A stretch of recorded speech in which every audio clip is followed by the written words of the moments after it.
Assalamualaikum warahmatullahi wabarakatuh. Halo teman-teman karantina bahagia. Apa kabar kalian semua? Semoga selalu sehat dan bahagia selalu ya. Pada kesempatan kali ini, aku Kitna Yasifana Iman sebagai host bakal nemenin waktu bosan kalian saat pandemi COVID-19 ini. Nah, kita bakal ngobrol-ngobrol soal menjaga kesehatan mental selama pandemi COVID-19. Nah, kali ini aku nggak sendirian, aku bakal ditemenin sama kakak yang cantik dan pintar, yaitu Kak Poppy Nenta Benita, MPSI Psikolog. Halo Kak, apa kabar? Ya, halo. Alhamdulillah baik. Kitna, gimana kabarnya nih? Alhamdulillah, pasti sehat selalu dan bahagia selalu.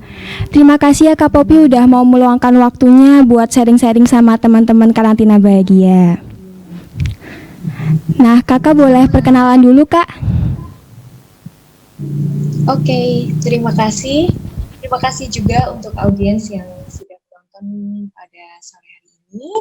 Jadi perkenalkan dulu, nama saya Poppy Nenta Benita. Saya lahir di Purwokerto pada tahun 1993. Nah, saya TK di sini, SD, SMP, SMA di Purwokerto. Kemudian saya melanjutkan uh, S1 di Jogja, di UGM Jogja. Pada tahun 2011, saya masuk tahun 2011, kemudian lulus 2015. Lalu tahun 2016 saya melanjutkan di program Magister Psikologi Profesi. Nah, tahun 2016 saya melanjutkan dan di sela-sela itu saya menikah. Jadi saya sempat cuti dari S2 saya cuti 1 semester, kemudian saya melanjutkan kembali, sehingga saya bisa menyelesaikan program studi saya ini di tahun 2019. Jadi baru aja nih saya lulus dari Magister Psikologi Profesi UGM, gitu. Wah, nah udah kenalan kan sama Kak Poppy. Nah, kali ini kita bakal bahas tentang menjaga kesehatan mental selama pandemi COVID-19. Nah, kakak boleh dong jelasin apa sih kesehatan mental itu apa? Oke, jadi kita akan akan berdiskusi ya, tepatnya berdiskusi, sharing bareng mengenai kesehatan mental. Sebelumnya kita perlu tahu dulu, kesehatan mental itu apa sih? Jadi, kesehatan mental menurut Organisasi Kesehatan Dunia atau WHO merupakan keadaan sejahtera di mana setiap individu, setiap orang itu bisa mewujudkan potensi mereka sendiri. Nah, artinya mereka dapat mengatasi tekanan kehidupan yang normal, dapat berfungsi secara produktif dan bermanfaat, serta mampu memberikan kontribusi pada masyarakat sekitar, pada komunitasnya, pada teman sebayanya, pada kelompoknya, gitu, pada keluarganya, seperti itu. Tetapi seringkali kesehatan mental itu disalahartikan. Jadi kita kadang menyamakan antara kesehatan mental dengan masalah kesehatan mental. Jadi kita perlu tahu, kesehatan mental itu yang tadi sudah saya jelaskan, kemudian ada yang namanya masalah kesehatan mental, di mana masalah kesehatan mental ini serangkaian kondisi yang berdampak pada kesehatan mental. Nah, misalnya gangguan stres, gangguan depresi, kecemasan itu merupakan masalah kesehatan mental seperti itu. Jadi kita perlu membedakan ya. Kalau kesehatan mental itu kita mampu mengatur, memanage perasaan, pikiran, perilaku kita. Tuh. Next. Lanjut.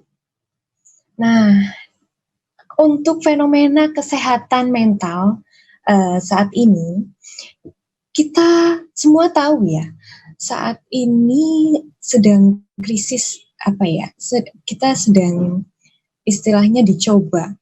Jadi nggak hanya di Indonesia, tapi juga di dunia. Nah, ada virus gitu yang sangat berdampak, yang sangat berpengaruh pada kesehatan mental. Nah, di beberapa survei pada beberapa negara itu menunjukkan dengan adanya keadaan pada saat ini, kesehatan mental masyarakat itu sudah mulai mengalami krisis. Jadi mereka sudah banyak yang stres, mulai banyak yang depresi, banyak yang mengalami tekanan batin, dan mereka mengalami ketakutan akan kehilangan anggota keluarganya. Gitu. Nah, next. Jadi para psikolog mengatakan bahwa anak-anak banyak yang cemas, banyak adanya peningkatan dalam kasus depresi, kecemasan, dan dicatat di beberapa negara. Jadi memang pada masa ini sangat mempengaruhi kesehatan mental masyarakat di seluruh dunia. Gitu. Jadi memang dengan adanya wabah ini, kesehatan mental itu juga dirasakan mengalami krisis gitu. Jadi pada awal tahun 2020 ini di dunia itu dikejutkan dengan adanya wabah virus corona. Nah, dan dia itu hampir menginfeksi seluruh dunia gitu ya. Ya, semenjak Januari 2020 juga telah dinyatakan bahwa dunia masuk ke dalam darurat global. Nah, ini termasuk fenomena yang luar biasa, gitu. Yang karena skalanya itu bisa disamakan dengan adanya Perang Dunia Kedua. Jadi adanya virus corona ini memang banyak yang berpengaruh, entah itu di bidang ekonomi, kesehatan. Jadi tidak hanya di bidang kesehatan, tapi semua bidang itu kena imbasnya seperti itu di fenomena saat ini. Apalagi hal yang terpenting ya untuk kita pribadi itu yang dinamakan kesehatan mental itu sangat dipengaruhi oleh si wabah virus corona itu. Nah, untuk itu kita penting menjaga kesehatan mental pada masa pandemi COVID-19. Nah, ini lanjut. Oke. Jadi setiap orang perlu menjaga kesehatan mental untuk menghindari keluhan fisik yang muncul akibat stres. Karena ketika seorang stres, maka sistem imun dalam tubuh akan berkurang. Ini akan menyebabkan tubuh mudah terserang penyakit. Jadi kita sangat penting menjaga kesehatan mental di masa pandemi COVID-19. Karena ketika mental kita sehat, dengan adanya wabah COVID-19, maka kita lebih bisa untuk mengatur pikiran, perasaan, perilaku kita untuk menghadapi COVID seperti itu. Jadi dengan adanya corona, maka dengan mental yang sehat, kita akan lebih baik dalam menyikapinya. Kita akan lebih terbuka dalam berpandangan tentang COVID-19. Kemudian kita akan lebih tenang untuk menerima adanya kabar yang terjadi pada saat ini, seperti itu. Lain halnya ketika kesehatan mental kita, istilahnya kesehatan mental kita terganggu, maka kita akan stres. Nah, ketika kita stres, pikiran kita nggak tenang. Pikiran kita terpengaruh oleh hal-hal yang negatif. Dan ketika pikiran terpengaruh hal-hal yang negatif, maka akan mudah masuk penyakit. Jadi penyakit akan mudah masuk ketika kita dalam keadaan yang tidak baik. Ketika kita dalam keadaan yang stres, ketika kita nggak tenang, itu penyakit mudah masuk. Untuk itu kita penting menjaga kesehatan mental di masa pandemi COVID-19. Oke, lanjut. Nah, ini untuk itu kita perlu mengetahui cara menjaga kesehatan mental di masa pandemi COVID-19.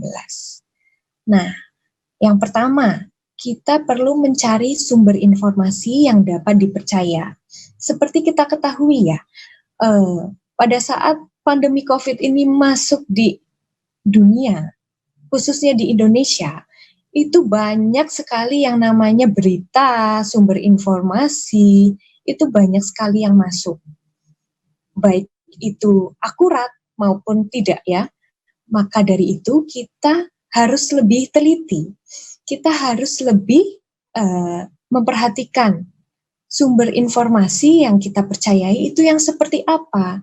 Kita berpacu pada sumber informasi yang seperti apa. Misalnya kita berpacu pada WHO, kita berpacu pada Kementerian Kesehatan, maka dengan itu kita akan melihat bahwa beritanya akurat dan kita akan lebih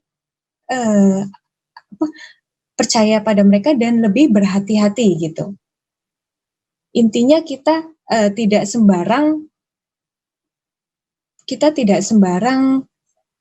menelaah gitu ya, menelaah sumber informasi, tapi kita pilah-pilah sumber informasi mana yang kira-kira dapat dipercaya gitu. Nah, setelah kita mempercayai informasi tersebut, kita lakukan kiat-kiat gitu. Kiat-kiat untuk menjaga kesehatan mental agar terhindar dari COVID juga gitu. Dan yang kedua, menggunakan teknologi sebagai media silaturahim.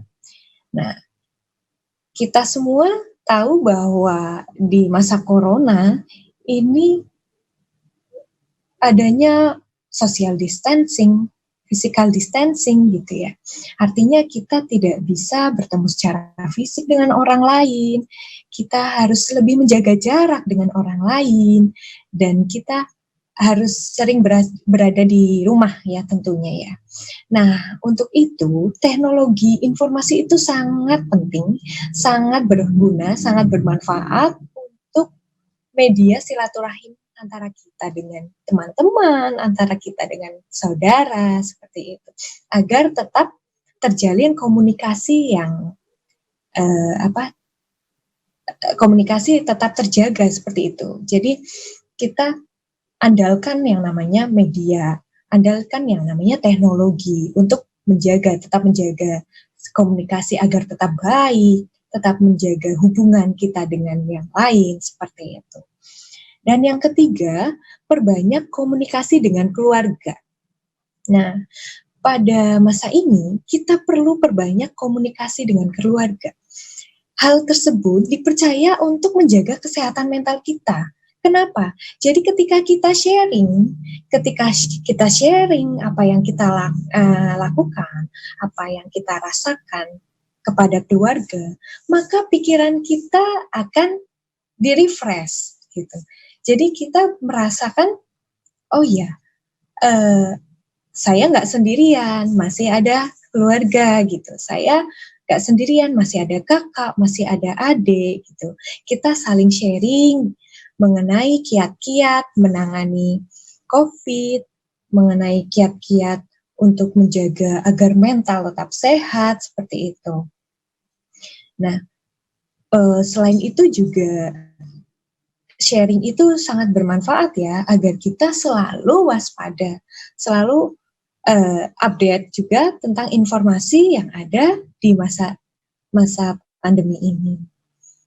Nah, kemudian yang keempat, tetap aktif walaupun di rumah. Jadi, walaupun kita di rumah, kita kan banyak nih ya, meme gitu, banyak yang namanya informasi kalau kita itu akhirnya kaum rebahan ini didengar doanya gitu. Akhirnya gitu. Oh, jangan seperti itu dulu gitu loh. Walaupun kita di rumah, maka kita tetap aktivitas, kita tetap aktif. Jadi kita tetap berjalan sesuai dengan jadwal seperti itu. Walaupun kita di rumah, kita tetap menjaga. Karena kalau misalnya kita diam di rumah, kita istilahnya meminimalisir aktivitas ketika di rumah, maka akan mudah juga penyakit untuk masuk ke dalam tubuh kita gitu. Jadi pilihannya tetap aktif, tetap melakukan aktivitas meskipun di rumah, seperti itu. Dan yang terakhir adanya menumbuhkan rasa empati. Nah, menumbuhkan rasa empati itu maksudnya seperti apa? Jadi di masa COVID ini sangat banyak yang berpengaruh, yang dipengaruhi oleh COVID, seperti halnya dari segi ekonomi, segi kesehatan. Nah, kita melihat di luar sana, dokter, perawat, tim medis, itu mereka sudah sangat membantu kita, sudah sangat membantu masyarakat Indonesia untuk menjaga kesehatan agar rantai COVID itu benar-benar terputus. Mereka sudah berupaya semaksimal mereka. Maka kita yang di rumah, kita yang berada di rumah, tumbuhkanlah rasa empati agar kita itu juga menjaga agar rantai COVID itu terputus. Jadi kita itu mendukung gerakan mereka. Caranya apa? Ya kita mengikuti protokol yang ada, kita mengikuti prosedur dari Dinas Kesehatan seperti itu. Jadi kita tetap berhati-hati di masa ini gitu. Itu salah satu bentuk dari rasa empati kita gitu untuk menghadapi COVID-19 seperti itu. Selain itu juga kita bisa melakukan penggalangan dana. Jadi di masa ini kan banyak juga ya yang terdampak ya. Dari segi ekonomi, ketika banyak toko yang tutup, warung makan yang tutup, kemudian banyak juga pekerja yang di PHK. Nah, kita bisa menumbuhkan rasa empati dengan bersama-sama menggalang dana untuk mereka agar ya tetap berjalan di kehidupan kita itu tetap berjalan seperti sedia kala gitu. Dan yang jelas kesehatan mental kita tetap terjaga dengan kita berempati. Oke, lanjut.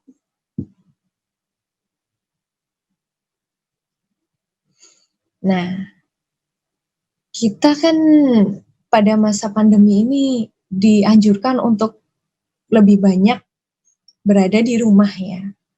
Nah, di sini ada beberapa tips ya agar tidak bosan dalam menghadapi pandemi COVID-19. Yang pertama, melakukan hobi bersama-sama keluarga.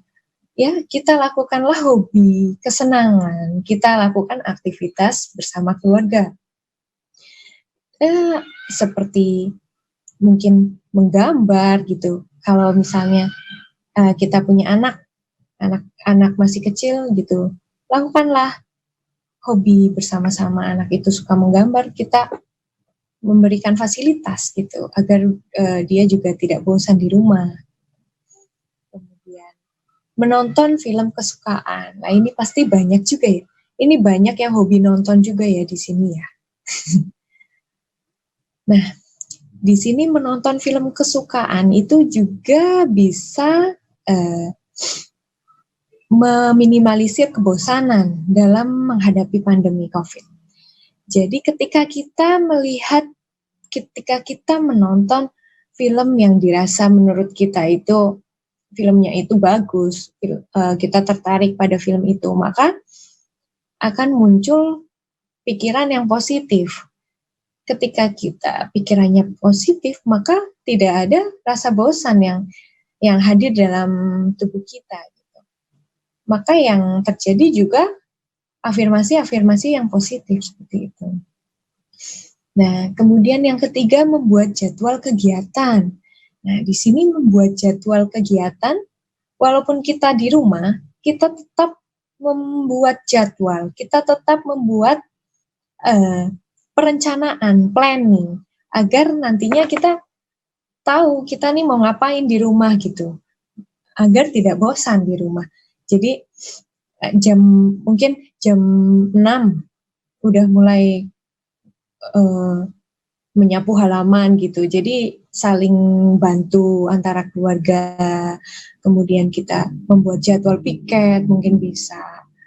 Ya, intinya agar tidak kosong gitu, agar tidak bosan, agar kita nggak boring gitu ya. Nah, yang keempat ini sering saya jumpai ya, mencoba resep makanan dan membuat kue. Nah, ini yang banyak banget yang menggunakan tips ini agar tidak bosan di rumah. Kemarin seperti yang saya alami pada waktu puasa itu banyak toko kue yang bahan-bahannya itu kosong karena hampir semua masyarakat itu memasak di rumah, membuat resep baru seperti itu, membuat roti, membuat kue kering gitu. Ya, mereka lakukan ini semua agar tidak bosan dalam menghadapi masa-masa saat ini gitu. Ya, ini merupakan sebuah apresiasi juga agar kita terus tetap di rumah seperti itu. Nah, yang terakhir olahraga dan berjemur. Jadi kita perlu olahraga dan berjemur. Selain agar tidak bosan juga agar tubuh kita kebal seperti itu dari penyakit. Jadi olahraga itu memang mampu meminimalisir penyakit-penyakit yang masuk pada tubuh kita. Dan berjemur, tentunya berjemur ya. Berjemur setiap hari sekitar 10 menit itu sudah cukup, sekitar 10 sampai 15 menit lah seperti itu. Cukup. Jadi demikian trik agar tidak bosan dalam menghadapi pandemi COVID-19. Selanjutnya,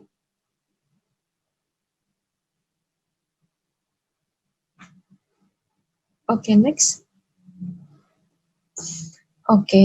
Jadi demikian rangkuman saya mengenai kesehatan mental. Terima kasih sudah memperhatikan mendengar. Ya, terima kasih Kak Poppy. Tadi saran-sarannya sederhana dan pastinya bisa diikutin sama teman-teman Karantina Bahagia. Nah Kak, aku mau tanya nih Kak, pasti teman-teman Karantina Bahagia udah terlanjur terkena gangguan kesehatan mental nih Kak, karena udah rasa bosan dan banyak berita-berita yang bikin gelisah Kak. Dan padahal kita selama social distancing ini nggak bisa ketemu sama psikolog Kak. Jadi gimana menurut Kakak buat mengurangi gangguan kesehatan mental itu? Untuk mengurangi gangguan kesehatan mental, ya masalah ya, lebih tepatnya masalah kesehatan mental pada saat ini, itu bisa dilakukan kita melihat apa kesenangan yang kita miliki. Jadi apa hobi yang kita miliki. Ketika kita sudah memiliki kesenangan, maka kejarlah kesenangan itu, aktivitas itu, kita kejarlah aktivitas itu, agar meminimalisir rasa bosan, stres. Mungkin kan kita stres ya karena banyaknya informasi yang yang beredar pada saat ini, entah itu yang akurat, entah itu yang tidak gitu, tapi semua kita terima. Untuk itu kita lebih pilah-pilah dalam menerima informasi. Kita bisa mendekati orang lain, kita bisa berbicara dengan teman dekat kita bisa berdiskusi mengenai kiat-kiat agar kita ini nggak bosan gitu. Nah, dengan adanya sharing, dengan adanya diskusi dengan teman-teman yang lain, maka kita akan mengurangi rasa bosan. Selain itu juga pada masa ini banyak juga aplikasi online gitu. Psikolog juga online kebetulan. Iya, bisa pakai Halodoc ya Kak? Iya, bisa lewat online seperti itu, misal meminta saran gitu, itu bisa dilakukan via online. Baik Kak, terima kasih. Nah nih Kak, ada beberapa teman-teman Karantina Bahagia yang mau nanya nih Kak. Nah ini yang pertanyaan pertama dari Evi, Bagaimana menyiasati bagi mahasiswa yang masih berada di kos di tengah keterbatasan kegiatan di tengah pandemi ini, Kak? Menurut Kakak bagaimana? Oke, jadi dia masih berada di kos ya, padahal saat ini nggak bisa kemana-mana.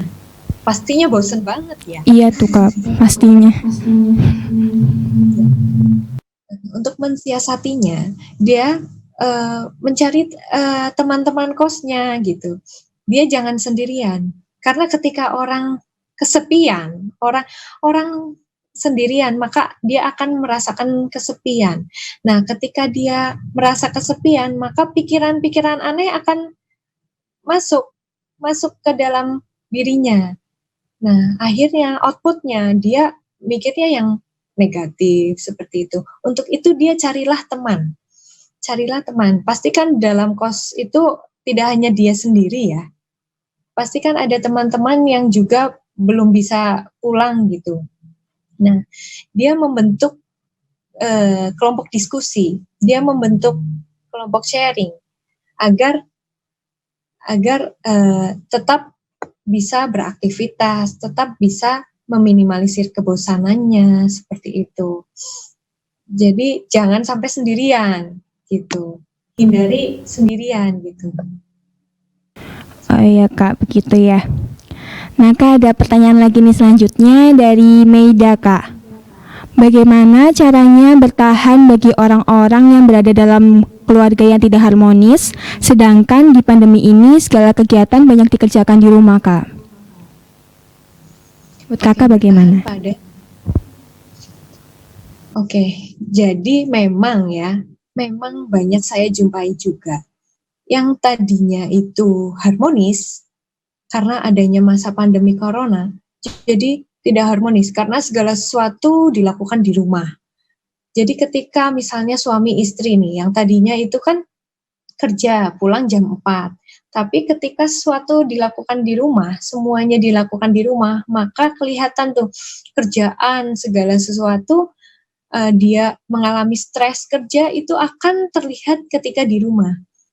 Maka itu memang sangat memunculkan istilahnya perselisihan seperti itu. Nah, apalagi ketika kita itu berada dalam keluarga yang tidak harmonis, tapi kita tetap harus stay di rumah. Nah, kita lakukan kiat-kiat komunikasi efektif.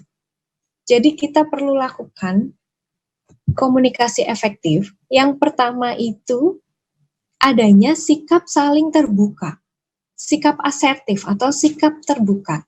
Jadi kita perlu terbuka pada anggota keluarga yang lain. Apa yang kita rasakan, apa yang kita pikirkan, itu kita salurkan kepada mereka. Nah, apabila mereka tidak menerima tidak menerima perkataan kita, maka kita bisa meminta bantuan kepada orang lain yang sekiranya itu orang lain akan membantu kita dengan orang tua misalnya yang nggak harmonis orang tua ya. Nah, orang lain itu akan menjadi mediator, akan menjadi penghubung antara kita dengan orang tua. Nah, ketika ketika masa pandemi ini kan juga nggak bisa ketemu ya. Nah, itu dihubungkan via online. Misalnya membuat hidangan spesial untuk pasangan, misalnya hidangan spesial untuk orang tua. Jadi misalnya kita mengingatkan hari spesial mereka gitu. Misalnya kita membuat sesuatu yang spesial kayak membuat kue. Oh, ini kue buat ayah sama ibu gitu loh. Biar membantu mereka untuk mengingat hal-hal positif, membantu mereka untuk mengingat memori yang memorinya mereka misalnya pada saat awal-awal pernikahan seperti itu. Nah, selain itu juga ketika hubungan itu tidak harmonis, maka akan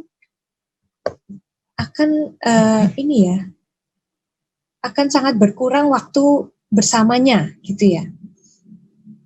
Maka bisa juga disiasati dengan membuat jadwal. Membuat jadwal, misalnya anaknya nih yang bikin jadwal. Oh, untuk bapak ibunya ini hari ini ngapain. Nah, intinya itu maksud dan tujuannya itu agar mereka bisa bekerja sama. Jadi anak itu membuat agar bapak ibunya itu bisa bekerja sama, itu bagaimana gitu ya. Jadi buatlah jadwal gitu, agar